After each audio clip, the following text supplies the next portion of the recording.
Hello friends, APSC Simplified channel toলৈ আপোনালোক সকলোকে স্বাগতম জনাইছো। আজিৰ এই ভিডিঅ'টিত আমি এটা MCQ series ডিসকাস কৰিব গৈ আছো। মই মোৰ লাষ্ট ভিডিঅ'টিত কেইটামান কোৱেশ্চন ডিসকাস কৰিছিলো আৰু আজিৰ ভিডিঅ'টিত আমি আগৰ ভিডিঅ'ৰখিনি কন্টিনিউ কৰিম। এতিয়া আমি পলিটি সাবজেক্টৰ ওপৰত MCQ ডিসকাস কৰি আছো আৰু যেতিয়া পলিটি সাবজেক্টটো শেষ হ'ব তাৰ পিছত আমি বেলেগ ধৰণৰ সাবজেক্টৰ MCQ খিনিও ডিসকাস কৰিম। এনেকুৱা ধৰণৰ MCQ বোৰ আপোনালোকৰ নেক্সট আহি থকা APSC CCE প্ৰিলিমছ বা APSC কণ্ডাক্ট কৰা বিভিন্ন ধৰণৰ এক্সামৰ কাৰণে হেল্প হ'ব। আশা কৰোঁ ভিডিঅ'টো আপোনালোকক হেল্প কৰিব। বলকচোন ভিডিঅ'টো আৰম্ভ কৰোঁ। প্ৰথম কোৱেশ্চনটো কৈছে decentralisation is the best feature of which one of the following government. Options are unitary government, monarchy, military government and federal government.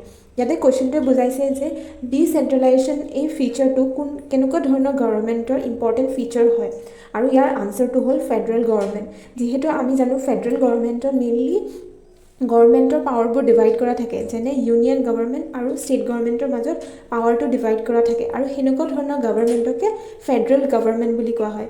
যিহেতু ফেডাৰেল গভৰ্ণমেণ্টত পাৱাৰবোৰ ডিভাইড কৰা থাকে সেইকাৰণে যোনটো এটা ডিচেন্ট্ৰেলাইজেশ্যন গভৰ্ণমেণ্টৰ এটা ইম্পৰ্টেণ্ট ফিচাৰ হয় আৰু সেইকাৰণে ডিচেন্ট্ৰেলাইজেশ্যন ফিচাৰ্ছটো ফেডাৰেল গভৰ্ণমেণ্টৰ আণ্ডাৰত আহি পৰে।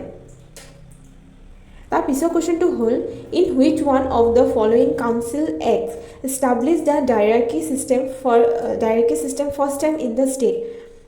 ইয়াতে কুৱেশ্যনটো সুধিছে যে পোনপ্ৰথমে কোনখন এক্টৰ আণ্ডাৰত ষ্টেটত ডায়েৰাৰ্কি চিষ্টেমটো অনা হৈছিলে আৰু এনেকুৱা ধৰণৰ এক্ট ৰিলেটেড কুৱেশ্যনছ আমাৰ APSC এক্সামত প্ৰায় সোধা দেখা যায়। তো সেইকাৰণে আপোনালোকে এনেকুৱা ধৰণৰ এক্টবোৰ খুবেই ভালকৈ মনত ৰাখিব, কাৰণ এনেকুৱা ধৰণৰ এক্টবোৰৰ মাজত বহুত কনফিউজন দেখা যায় আৰু ডায়েৰাৰ্কিৰ কুৱেশ্যনটো APSC বিভিন্ন ধৰণৰ এক্সামত এটা কমন কুৱেশ্যন হিচাপে হৈ পৰিছে।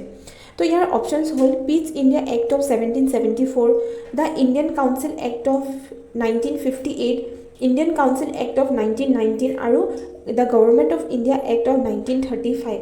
তো ইয়াৰে আণ্ডাৰত option C Indian Council Act of 1919 এক্টৰ আণ্ডাৰত ডায়েৰাৰ্কি চিষ্টেমটো ফৰ দ্য ফাৰ্ষ্ট টাইম ষ্টেটত অনা হৈছিলে।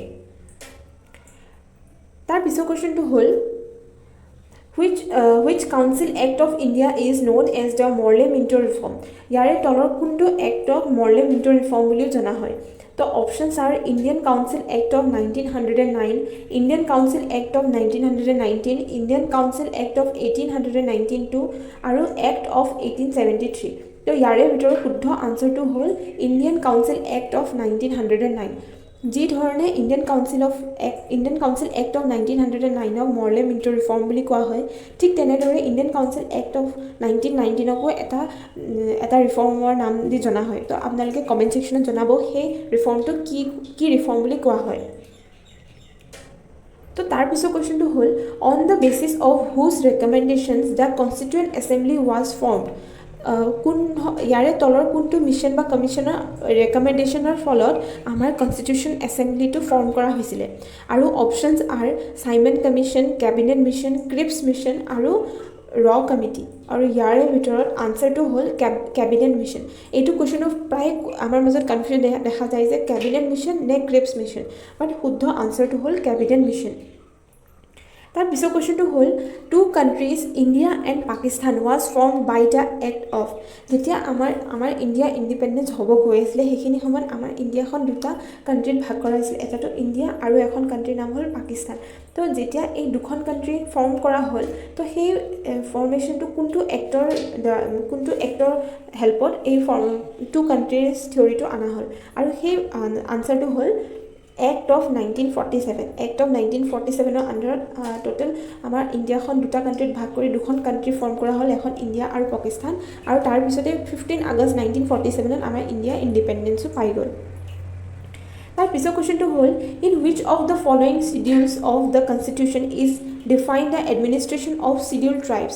তলৰ কোনখন শিডিউলৰ আণ্ডাৰত আমাৰ শিডিউল ট্ৰাইব এৰিয়াৰ এডমিনিষ্ট্ৰেশ্যনৰ বিষয়ে দিয়া আছে আৰু options R 4th schedule, 5th schedule, 6 schedule আৰু 7 শিডিউল আৰু ইয়াৰ আনসাৰটো হ'ল 6 শিডিউল যেহেতু আমাৰ অসমখনো এখন 6 শিডিউল এৰিয়াৰ আন্ডাৰত পৰে আৰু আমাৰ অসমত টোটাল 3খন 6 শিডিউল এৰিয়াছ আছে তো সেই কাৰণে এই কোৱেশ্চনটো প্ৰায় ইম্পৰ্টেন্ট হৈ যায় আৰু আমাৰ এপিএসসিত এইটো কোৱেশ্চনটো প্ৰায় আহা দেখা যায় সো আপোনালোকে মনত ৰাখিব যে শিডিউল ট্ৰাইব এৰিয়াছবোৰৰ এডমিনিষ্ট্ৰেশ্যনৰ কাৰণে যোনটো কনস্টিটিউশনত যোনখিনি দিয়া আছে সেইটো কোনটো শিডিউলৰ আন্ডাৰত দিয়া আছে আৰু আনসাৰটো হ'ল 6 schedule Next question to hold in which schedule of constitution has panchayati raj included এনেকুৱা ধৰণৰ schedule related question বহুত খুদা দেখা যায় তো ইয়াৰে options হ'ল 9 schedule 10 schedule 11 schedule আৰু 12 schedule তো answer to হ'ল panchayati raj to 11 scheduler underত include কৰা হৈছে তাৰ পিছৰ কোৱেশ্চনটো হ'ল which one of the following articles of the constitution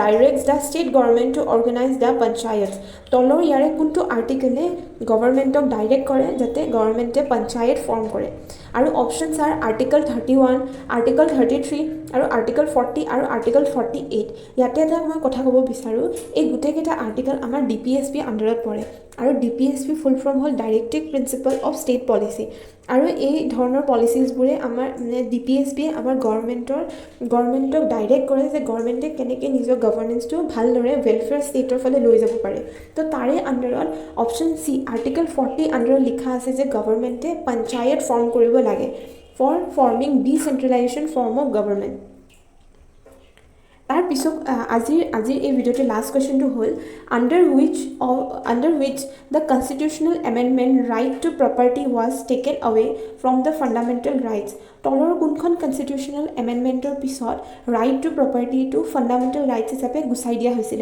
আগতে আমাৰ টোটাল 7টা ফান্ডামেন্টাল ৰাইটস আছিল তাৰে আন্ডাৰত আমাৰ article right to property included আছিল কিন্তু আফটাৰ 44th কনস্টিটিউশনাল এমেন্ডমেন্ট মানে অপশন বি 44th কনস্টিটিউশনাল এমেন্ডমেন্টৰ পিছত ৰাইট টু প্ৰপাৰ্টি এক্টটো ৰাইট টু প্ৰপাৰ্টিৰ যোনটো আৰ্টিকল আছে বা ৰাইট আছে আমাৰ সেইটো ফান্ডামেন্টাল ৰাইট হিচাপে গুচাই দিয়া হ'ল বাট সেইটো আমাৰ কনস্টিটিউশনাল ৰাইট হিচাপে এড কৰা হৈছে কিন্তু ফান্ডামেন্টাল ৰাইট হিচাপে গুচাই দিয়া হৈছে এইটো কোৱেশ্চনটো প্ৰায় ইম্পৰ্টেন্ট বিভিন্ন ধৰণৰ এক্সামত সোধা দেখা যায় ঠিক আছে ফ্ৰেন্ডছ আজিৰ কাৰণে এইখিনিয়ে আছিলে আকৌ নেক্সট ভিডিঅ'ত আমি ইয়াৰ পিছৰ কোৱেশ্চনছখিনি ডিছকাছ কৰিম আশা কৰোঁ ভিডিঅ'টো আপোনালোকক হেল্প কৰিলে যদি ভিডিঅ'টো ভাল লাগিছে লাইক শ্বেয়াৰ আৰু ছাবস্ক্ৰাইব কৰি দিব থ্যাংক ইউ নেক্সট ভিডিঅ'ত আকৌ লগ পাম